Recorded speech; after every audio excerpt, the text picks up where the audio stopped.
Yes, can you believe it? We are here at the office of Big Mike. I am at the BuyMore, the friendly BuyMore in Burbank, California, at 9000 Burbank Boulevard for the Trivia Hounds.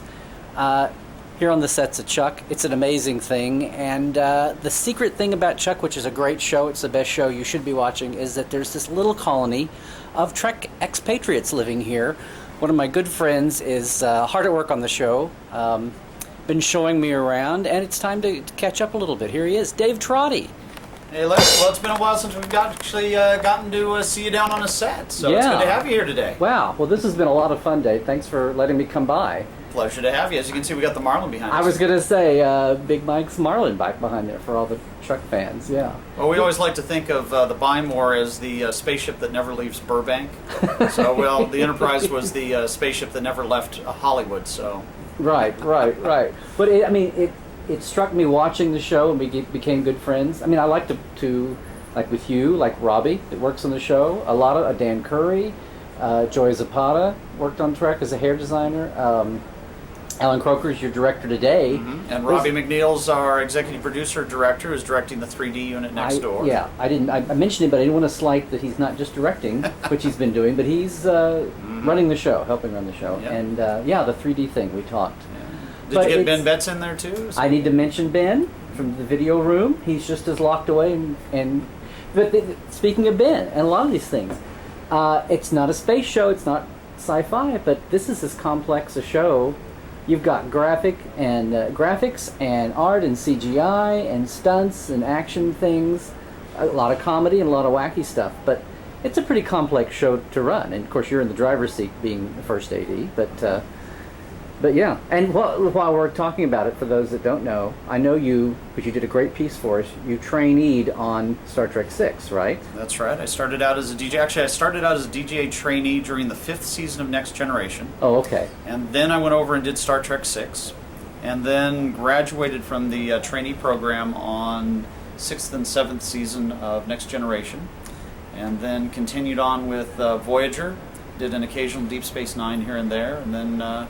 ended with Enterprise, when Enterprise ended its run. All the way thing. And you did a great piece for us about Rura Penthe on 6 and then Rura Penthe on Enterprise, and some memories back and forth. And I know you've done some DVD work and some features. People can see you there. But here we are on Chuck, and it seems the family feeling of the crew and the cast is... It is. It's got that same feeling that we had on Next Generation. You know, the cast has really gelled well. The crew is fabulous. We do amazing things every week. Every week we shoot in 8 days. We shoot an episode. Yeah. And for a television show like this, which really has a feature film quality to it, it's an amazing thing that you can make it on that schedule, because we have car chases and explosions and video playback and makeup effects and a lot of compressed video where you've got to shoot a lot of stuff to and fill a little bit of time. As you'll see on the screens, we have playback that we shoot at locations. We have General Beckman, who we talk to on her screen, which is when we would use the big view screens on the starships. And I didn't mean to leave out General Beckman, but Bonnie Federici, John Billings' wife. John Billings' wife, and also we had her on an episode of Enterprise. She got Borgified. One of the earliest Borgified victims on eventual record, I guess. In fact, there was another ice planet. We have this thing about ice planets. Or actually, it was at the North Pole or South Pole, whichever it was. Well, it gets you out of the caves. Yes, it got us out of the caves. Or got us out of the caves, Let me move around. Yeah, so, and the sets here are great. Why don't we take a walk out into the BuyMore here? Yeah. We'll give you a little look-see. It's amazing. So, of course, we have our fabulous BuyMore staff and customers. Hello, guys. Hey, guys. Hey, everybody. And the BuyMore. And the BuyMore. Which is fabulous. Stage 17 here. This looks like Hollywood's biggest product placement ever. I think so. We definitely have a lot of product in here. And don't eat the candy. Don't eat the candy. It's been here since the pilot. Oh. My goodness. And moved out to Santa Monica Airport, you said? And back. Well, for anybody who's interested, our exterior of our location. David, we're not going to do anything wrong here by shooting while you're setting up and everything. Not right now. I think you're safe at the moment. If only I knew someone on the show. I wonder who you could know around here. I don't know. So here's, wow, look at the set dressers. Must be going crazy. I'm looking right into Greg Bell, one of my fabulous assistants. Hey, Greg. Hi.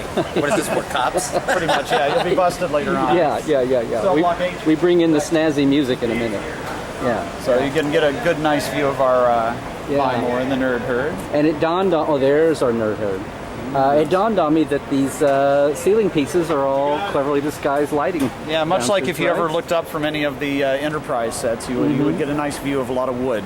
So you'll find Yeah, out that most there's our starships and soundstage. places are made out of wood, surprisingly.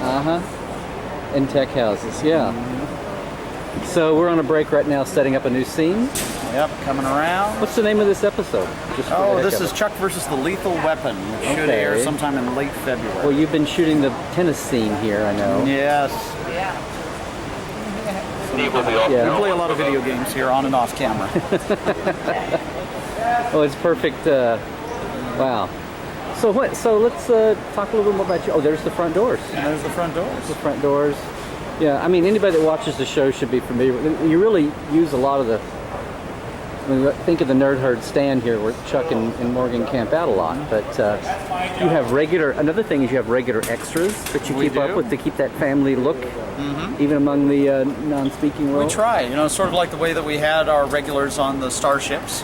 In fact, one of the things most people may not know about the crews on the starships is we would keep meticulous records of how many, particularly on Voyager, because on Voyager we had a fixed number of crew until we ran into No what was the name of starbase the- stops, so no you were star- stuck. We only picked up a few extra people when we little- ran into that other Federation starship, Right. in the Delta Quadrant. We picked Right. up a few more there.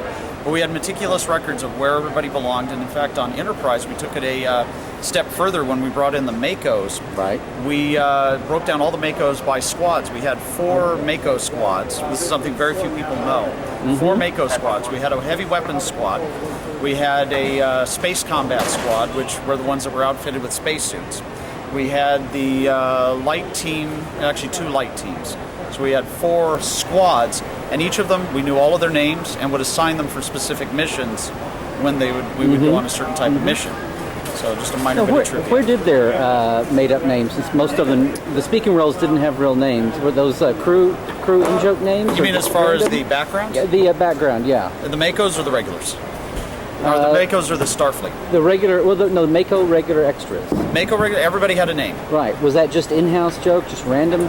No, it was everybody got assigned a uniform, and occasionally what would happen is somebody would borrow somebody else's uniform. Oh, So you would 1 or 2 times, but for the most part, everybody had a specific uniform, no, it was, yeah. and we made sure everybody stuck to it. And we had a command hierarchy. If you ever noticed, we had a colonel, we had a couple of lieutenants, and then it went straight into sergeants, corporals, And you had on teams down. you would call by team, so you always had like the same 3 or 4 faces you We saw would try together, to. Sometimes, right? obviously when we would go with casting, they would bring in Right. somebody who might only be in one episode, but we accounted for where that person would fall within, whether they were space combat or light or heavy combat. Yeah, yeah.